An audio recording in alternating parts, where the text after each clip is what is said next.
welcome and very good evening to those who are currently listening to IIUM FM, your campus radio. Um, my name, I'm DJ Salib, and right next to me is DJ Rahimi and DJ Faz. So we will be on air from 5 p.m. to 6 p.m. So Alhamdulillah, this week is already week 11, and I'm pretty sure that most of IIUM students have a lot of assignments and presentations to be done. Am I right? First, Yeah. Yes. yes. So, I also remember I got presentation tomorrow, which is Islamic dakwah. So today we bring to you our special guest, Prof. Dr. Nazli binti Nik Ahmad from Kuliah of Economics and Management Sciences, or we call it as KNMS. Assalamualaikum, Prof. How are Assalamualaikum you? warahmatullahi. Alhamdulillah. Thank you for coming. For your information, Prof. Nazli is here to share with us about chromosome abnormality, right? Yes. Okay. Briefly, chromosome abnormality is a chromosomal disorder. Anomaly, aberration, or mutation is a missing, extra, or irregular portion of chromosomal DNA where it can be from a typical number of chromosomes or a structural abnormality in one or more chromosomes. Uh, Yes, we take a break for a while, and let's and get yeah, we will get Yes, to know more about this disease after the song, so stay tuned. Alright, welcome back to our show. So today we will be talking on chromosome abnormality as a form of disability.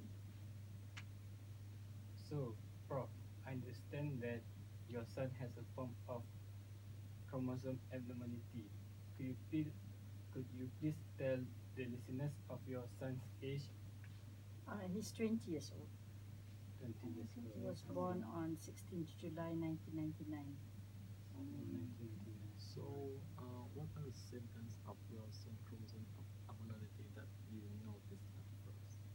Okay, he has what is called 48XXYY, which means that he has an extra pair of chromosomes compared to the rest of us. We have 23 pairs, he has 24 pairs. Yeah. Alright, so normally the 23rd pair of chromosomes define our gender, whether we are male or female. And a female is XX and male is I think XY. For him, his 23rd pair is XX, but his 24th pair is YY. So I that see. chromosome abnormality, there's not much known about it because there are only 1 in 17,000 cases.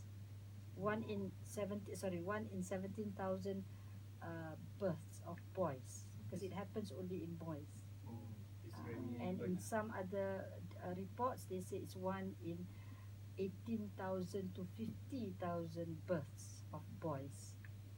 So it's quite rare. It's under a rare chromosome disorder also. Oh, I see. So, is there any treatment for a person with the chromosome abnormality? Okay, sorry, I haven't replied Oh, to sorry, the sorry, symptoms. sorry. I forgot because I needed to explain. The symptoms were I noticed when he was actually we realized when he was younger, but we didn't think it was symptoms of anything. He was what most people call a good baby. He doesn't cry much. He doesn't move much. All right. But I noticed at 6 months, and I mentioned this to his pediatrician at that time when we went for vaccination, because he is our fifth child. So I'm familiar with babies. So when we hold him up, his legs would fold under. That means he's like floppy. They call it a floppy infant syndrome. So his legs cannot stand. Normally, when you hold a 6 month baby with your arms, they cannot stand on their own. But when you hold them, they are able to stand upright with help. Yeah. All right, but he cannot. He wasn't able to do that. He couldn't do that. I mentioned this to the pediatrician, and she said, "Mummies nowadays read too much and worry too much." Okay. Next month, there was another vaccination. I mentioned it again to that same pediatrician. She's Allah yarhamah actually. Um, she immediately said that babies, if I'm still worried, then we should do a check because my parents know more than doctors because we are with the babies for longer periods. So that was when we were we had the at Ampang Putri. We did the doctors did a CT scan, and the CT scan found what we call cerebral atrophy, which means that for most of us, we have brain cells throughout our uh, what do you call this skull. But for him, he only had it at the perimeter, so only in the surrounding area and no brain cells in the middle. So some of the symptoms are slow mental development, so mental or learning disabilities.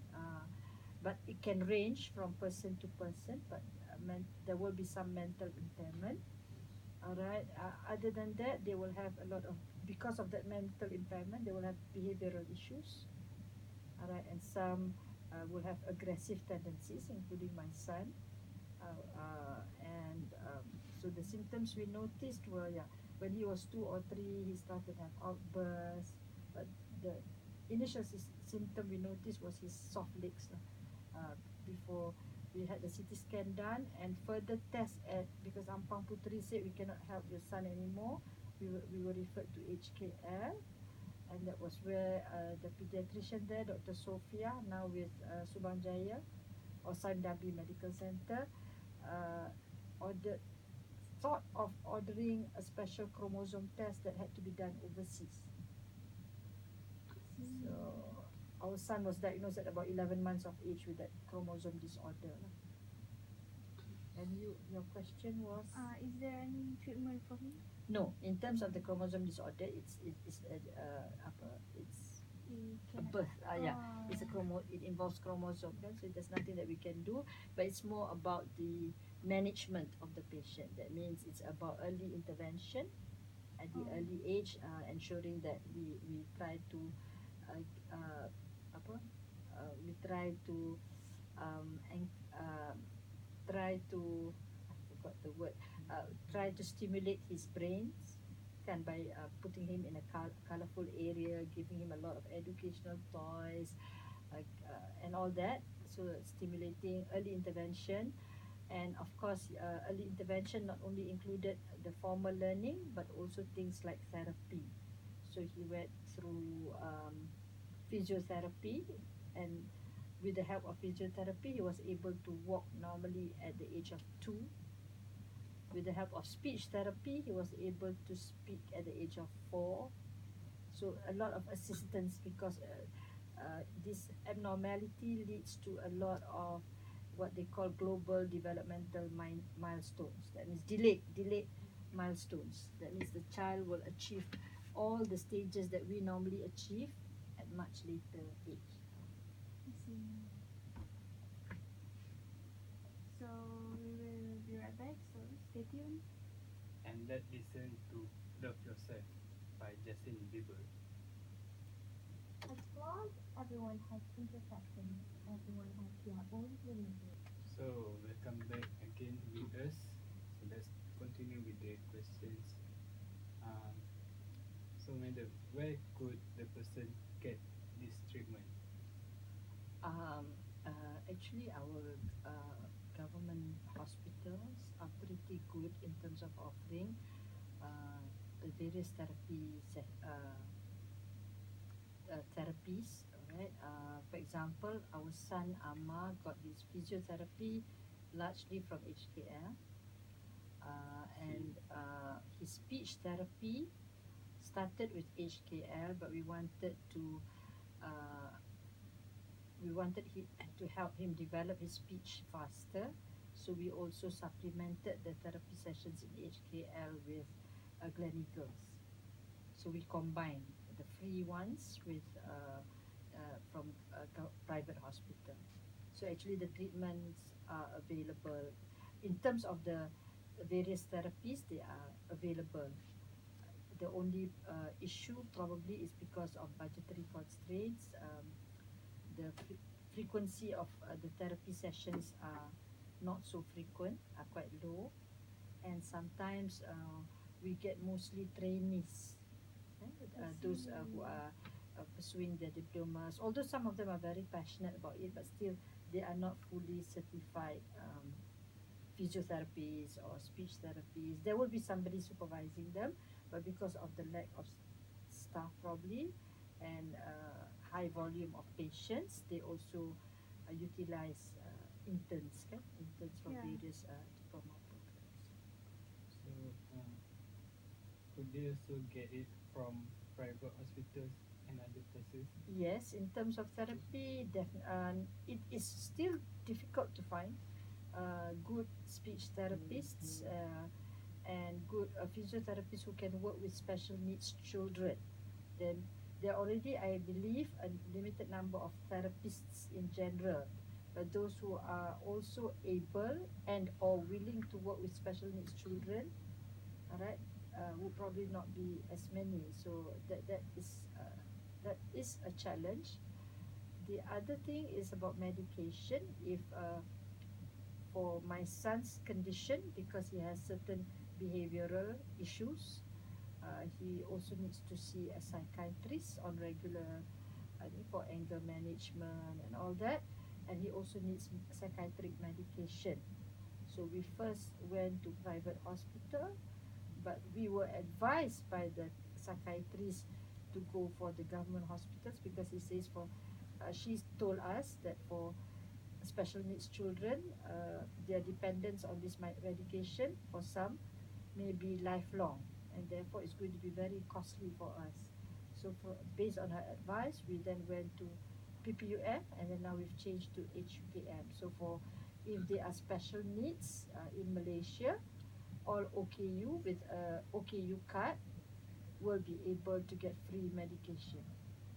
So that's good. So, is the treatment provided for free by the Malaysian government? Yes, as I mentioned, the therapies, all the sessions in the government hospitals are mostly free or with very minimal charges. But when you are OKU, those charges will be waived. I see. So, is your son aware of what Well, he is, as he grew older, now he's 20, he is conscious of the fact and aware of the fact that he is different. Of course, he doesn't understand what chromosomes are or what he has, but many times he has mentioned to us, Ama tahu Ama bodoh. Although we don't call him bodoh, but I understand that that means he is conscious of the fact that he is learning disabled. Kan? So sometimes he will say that, and we will ask him why he says that. We don't tell him he's bodoh, but he probably got the idea. But so there is some awareness on Yeah. his part that he is different from others. and how does he feel about having the chromosome? Well, about being different, I suppose he doesn't understand anything about chromosomes. Well, most of the time he's fine. I mean, because he's also mentally impaired, so he doesn't fully understand the implications. But as I say, at times when he's down, he will say, "Mata lama bodoh." When I say, "Who told you that? How do you know that?" Then he gave the example. For example, I regularly bathe him at least once or twice weekly because being mentally impaired, he's sometimes not very conscious of his hygiene. Yeah. So I make sure that my husband or myself we bathe him so that we ensure that he's fully clean. So so he gave that example when I say siapa kata Ama bodoh, dia kata Umi tak mandikan abang Mm. tapi Oh, Umi mandikan Ama. I So see. that means he has certain capabilities to think, kan? Yeah. Yeah. Maybe Um, what? So, what are the activities in your son's daily life? he currently goes to a NGO run center. The Oh. place is called Wisma Harapan, and he started there in maybe 4 years ago in the vocational training program where he did craft work and all that, weaving baskets. Hope because the center hopes to teach them some skills other than basic reading, writing for for life skills lah. Mm. But then he got into some behavioral issues because he also has a lot of autism-like symptoms such as ADHD, short attention Yeah. span, and all that. And he couldn't sit from 8 to 4 just to weave basket. Uh, Although there are many, because Wisma Harapan is a place run by the Selangor and Federal Territory Association for the Mentally Handicapped. So mentally impaired people range in their condition. There are some who are able to be trained by their parents to take this bus or this LRT, go to brick fields, walk to the center, sit down, do the work as told, and then when told it's time to go home, they will go home. But for my son, he is impulsive and he is often restless, so he cannot. So he got into disturbing his friends and all that. So we now he works there as like an office assistant. So he assists the staff when they go shopping for groceries for the center. He helps with the loading and unloading of things. He goes and buys things at NSK. He does some basic gardening, weeding. So that's what he does from 8 to 4. After that, he has a full-time caregiver that looks after him from 7 a.m. to about 7 p.m. So after coming back from school, he will go. Now he's about to go to bowling at Once a Walk, which he likes to do. Oh. Because he's in the Wilayah Paralympics team. So he plays for Wilayah for Paralympics bowling. So he plays bowling about 3 times a week, uh, and has training sessions at the base from the NGO as well for bowling. So he either goes bowling. So now he's on the way to bowling. If not, he'll go jogging. We need to manage his activities because he gets bored very fast. When he gets bored, he gets restless. When he gets restless, either he gets aggressive or he will run off and go missing. He has gone missing many times. Oh. Until more than 24 hours, we got to lodge police reports. So we want to protect him from that because when he goes missing, he's impulsive and he's mentally impaired. He may get into bad groups, and pick up smoking or whatever. So we have to protect him from that because he badly wants friends. He's like any normal teenager in that sense. So he yearns friends, but he doesn't have many friends because people that age after realizing his mental impairment, they are kind to him, but they have nothing much in common to Yeah. normal young Yes. adults. His cousins, our neighbors' children are very kind to him, but they don't have much in common to talk because he think his mental capacity is about maybe 8 or 9 years old, so he won't match.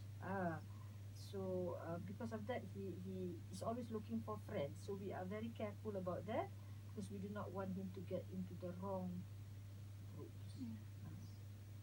Um, so what are your hopes for your son? Well, our main, I'll start with concern first, and then that will lead to what I hope for. Our main concern with him is we are getting older, yeah, and we are also even if we live long enough, we are going into retirement soon. So one is the financial planning for him because he will need to be uh, have his His own. financial Yeah. taken care of. He won't be financially independent for life, right? So although we have planned and we have set aside savings for him, but costs can go up because of his impulsive nature. So we are always having to keep him occupied. So we need to bring him to places, bowling, all that costs money. So when we are no longer working, it's going to be a bigger challenge. when we are no longer there, it's going to be even worse. Although he has his older siblings, so because of that concern, our hope for him is to have a center. Currently, we are paying few thousand for the caregiver and 500 ringgit for his fees at the center. Although he works, but because for him to go there, so and the center is also a struggling NGO. So we offered to pay. We don't ask for uh, salary for him, but what we want is a safe place Yeah. for him to be able to have a sense of belonging and social relationship. So our hope would be for more government funded, what we call at least daycare centers for these mentally impaired people, because you cannot put all the handicap together in one place. They are different. Those who are deaf or blind will have special needs, true, but needs are very different from the mentally impaired. So mentally impaired, will have thinking issues, kan? So because of that, we at least for the parents or the caregiver, once the parents are gone, the family, other family members, siblings, we need to earn a living. Even to sustain his life, we need to earn a living. So we need to go out and work. We need a place that is safe, because personal caregivers are very expensive. So if you can have a center, at least office hours for while we work, where it's safe, but we have medical personnel. Yeah. That means nurses, not necessarily specialists, tapi male nurses, for example, because they can be violent or aggressive. Uh, with good facilities, sports, and all, to keep these people occupied. It's like a community of their own. Of course, ideally, it would be also residential thing lah, because when their caregivers are no longer able to look after them, all right, they may need to be there. It's like an old folks home, kan? But at least a daycare center. I've been fighting for that for so long, because this is a genuine need. So we can, I understand the government has financial constraints, but we can do a sliding scale punya scheme where, for example, the people who earn more will have to pay more. Yeah. But people who are financially underprivileged may be given big subsidy from the government where they do not have to pay or something like that. Because this is necessary. You're talking about us who are at a certain level, can be considered professionals earning good salary. Imagine those in the rural areas and those who are also less educated, who may not understand the needs of this. Yeah. So in that community, it will be a safe environment for these people, and they would not, where for those who can do some work, they will be able to do some work. That's my hope. I'm not suggesting that they play sports the whole day, but maknanya they can do, but under supervision. They probably, some of these people cannot be working on their own in McDonald's ke apa, but they can be trained in a, what we call a sheltered workshop, kan, in a, with similar people doing even now at the NGO center they do that, doing simple things like putting in the ketchup packets for KFC. Oh. They get the contracts from KFC, so they just sit down and do that. Except that my son cannot do that because he cannot do that from 8 to 4. Yeah. But some of the mentally challenged, so we can have simple things like that contracted out to these centers, but they need to be in an environment where all the people are there similar to them, because if they're working with the normal people, it will be difficult, right? People won't understand them, they will be much slower at their tasks, and so on. So that's my biggest hope. Okay, so let's take a break for a while. Now let's listen to Lovers in Japan by Coldplay. Welcome back. So, madam, what are other people's views about a person with that chromosome abnormality? What? What are other people's view about a person with a chromosome abnormality? The chromosome abnormality, there's many. Even Down syndrome is a chromosome abnormality. Um, I think generally um, people are basically generally not very aware. Oh. We belong to my husband and I belong to 48XXYY support group for parents and caregivers based in the US. It's a virtual support group. We are the only Malaysians so far. International. It's an Oh. internet. It's US based, but now they have chapters all over the world, and they tried to create one based in Asia, but it's quite difficult. So we have Asia Pacific lah, based in Australia, but we are the only ones from Malaysia, Singapore that are registered, and we registered quite early because we found the group on the internet. I think generally people tend to uh, group them together because a lot of this chromosome abnormality will result in mental impairment. So and with my son's condition, he has a lot of autistic traits. So people always will ask, "Oh, your son is autistic?" Kan? They just because they don't know of other things, even autism they don't understand fully. But that's the normal. Yeah. Yeah, because my son looks normal, so they know that he's not Down syndrome. Oh. Kan? My son looks normal. Kalau Down syndrome, you will have certain facial features. But because he doesn't have, so when we say he has is he autistic? So I think there's a lot of still sad to say. I think Malaysians in general are they're still very ignorant.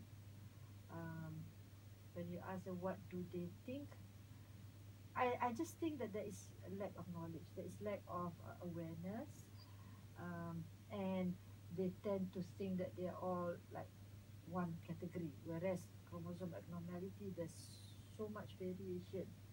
And for 48XXYY, what my son has, even the doctors, not only in Malaysia, we were in US recently, and our son had to go to the hospital for certain issues. When we said 48XXYY, it didn't mean anything. We were in the US, and US is, I mean, certain parts of US. We were in Ohio, so at that hospital, when I said my son has 48XXYY, they were, I mean, they just knew that it was a chromosome. When we explained it's a chromosome abnormality, but they don't understand. But some of the nurses have heard of it only first time, because that was a pretty small town in Ohio. So, and that maybe if we were in Chicago or New York, maybe the doctors there would know more lah. Cumanya, so what more in Malaysia? And to a certain extent, you cannot blame them lah. So there's a lot of ignorance, and I wouldn't know what. That doesn't mean that they are not empathetic, but when you are ignorant, it's difficult to be empathetic as well. Kan? Because you don't know what the needs are. You don't understand that the child cannot be treated like normal, and it's particularly difficult in cases like my son's where they look normal. That means appearance is completely normal. When they were younger, it was even worse because you cannot really tell that they are special needs. Now that he is 20, when you converse with him and you try to engage him in conversation, after about 15 minutes or so, you probably will be able to detect that his special needs lah, because sometimes his conversations don't make sense. But if you're just saying hi to him and you see him on the streets, you wouldn't even know. So that can be challenging actually, because people will expect the special needs person to behave normally, Yeah. whereas he is not. So in the event that he is in public, and if something happens and he feels maybe anxious ke, he may be aggressive, because that's the only way To express that he's able to let out whatever his confusion ke apa. But in Malaysia, we are scared lah that things like people can consider him rude ke, and beat him up. You know, that's why we are very careful about making sure that he has activities throughout the day to prevent him from just running off, because he gets bored. He can just drop, for example, his badminton racket in our compound that is playing with some of his caregivers. We had IIUM students look after him. Kan? After school, just drop the racket and just runs off. And he will go missing. Will take the LRT. He's very good at that. Oh, he's good. Yeah. Oh. So those are the things lah. So when you say what do people think, the problem is we are generally less exposed and we are less informed, and because of that ignorance, that can also lead to other problems where people um, may end up being less empathetic without even intending to be so. They are not bad people. They just don't know. Yeah. Don't know how to respond. Do not know what causes that child to be upset. So in this case, what should parents do to get acceptance of their children with this disability from society? Awareness. What Dr. Aida is doing is absolutely necessary. We need to go big on awareness campaigns, for a kinder, caring society. After all, those are the values that even the Islam champions anyway.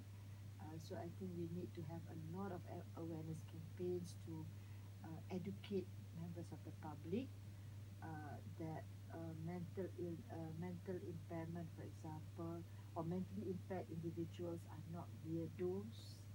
Yeah. They are not people without their own feelings or aspirations or maybe even hobbies, can except that So human being. yeah, they're also human beings with feelings, and accept that they are challenged in many different ways. But so I think that's what we need to focus on. So a lot of awareness programs. So how could the society help people who have chromosome abnormality? Well, we need other than the residential care or daycare center that I mentioned, I think we need employers or companies to also be more receptive to hiring special needs people of all sorts of disabilities. Yeah, for those who are able to work at the workplace rather than at the sheltered workshop that I mentioned earlier, then this would definitely be, extremely important for the individuals to have self-esteem, to be feeling that they are capable of their own financial independence, to have some extent of financial independence, so as not to be a burden to their aging parents or their family members, and to give them basically a sense of purpose. I mean, they are basically able to function. They can do a lot of things, but with those who do not have, especially particularly behavioral problems or can be violent, can actually be absorbed in normal employment with a lot of patience and some special attention given for the supervisors, to have some awareness. So I think that's one. We need more job opportunities for this type of people. We also need, for example, universities like IIUM. We need to educate our students, because our students will be the future generation. Our students will also be our future leaders who will probably be responsible for important policy decisions and all that. So we need to educate university students in the country, right, about special needs people, about being able to integrate them in society.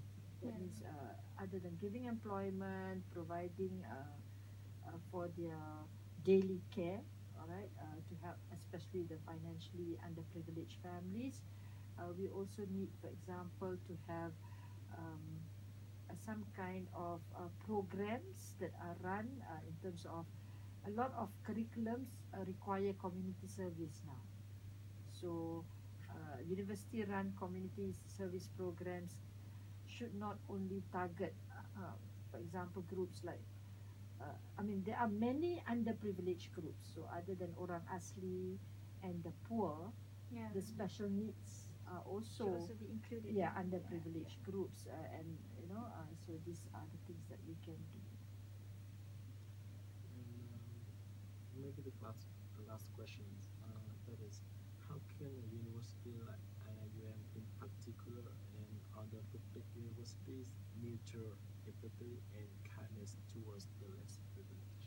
Yeah, so as I mentioned, it would be probably through encouragement for volunteerism, because I believe that through community, it has actually been proven in the literature that community service and community work and volunteerism actually enhances an individual's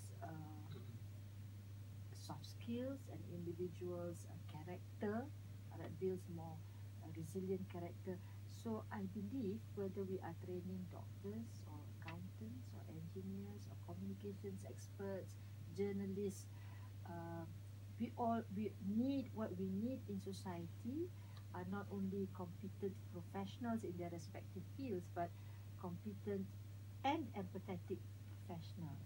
Yeah. So by being involved in community service programs, helping the underprivileged, including the special needs people and children, all right, I think it will inculcate a lot of good values. Other than awareness, it will inculcate a more caring society, all right, people who are less selfish, people who are more considerate of others.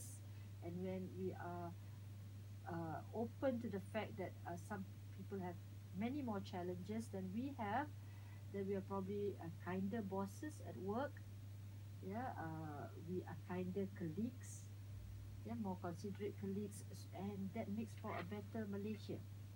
So I think volunteerism programs, incorporating community service programs within curriculums can be far more effective teaching tools uh, uh, compared to the traditional classroom lecture, Yeah. because it will inculcate values that will be needed across professions and across fields. So whether we are teaching medicine or teaching accounting or law or communications, the world and this country needs uh, kind, considerate, compassionate, empathetic people, and will be a better, happier nation all round.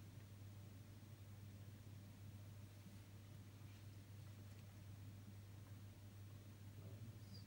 So, So let's take a break. Let's listen to All Time Low by John Lennon. Hi, welcome back to our session. Thank you for keep listening to us. But sadly, we have reached the end of this session. Before we end, I'd like to encourage you guys to be good to people with special abilities. They do not need your sympathy, but being fair to them like other people is more than enough. so, So, madam, do you like have any last word or suggestion for parents who have their child with chromosome abnormality? I think what I can say is it's a challenging journey for not only parents but all members of the family when you have a special needs member in the family, a child. But I think what we need to realize is, as Muslims, we always consider Ammar, our son, to be our gatekeeper to Jannatul Firdaus. So Inshallah. that is our apa ni, that our be our constant reminder to each other if we feel stressed or worried about his future, kan. Yeah. Say that we are the chosen ones actually. So I think to all parents out there, do not despair when your son or daughter has just been apa ni, diagnosed, or maybe sometimes we become special needs after an accident, kan, a stroke, whatever. So I think whatever it is, do not despair and always know that Allah gives the most difficult test to those who He doesn't give a test to us except for those that we can do, we Yeah. can undertake, all right, and all these tests will actually be just a test of our sabar and our faith in Him. And if we are able to do that, then we have the greatest of rewards later. So I think that keeps us going. Yeah, it's not easy, but that I think would be my only message to any parent, because in times of despair, when you hold on to that, that settles everything. Thank you, Prof. Nazli, for spending time and sharing a lot of information about chromosome abnormality with us. I hope your family's life will always be blessed by Allah SWT and hope to meet you again soon, inshallah. Yeah, our session for this evening has almost come to an end. Thanks for listening to IIUM FM, your campus radio. I hope that we will meet again soon, inshallah. Assalamualaikum warahmatullahi wabarakatuh. See you again.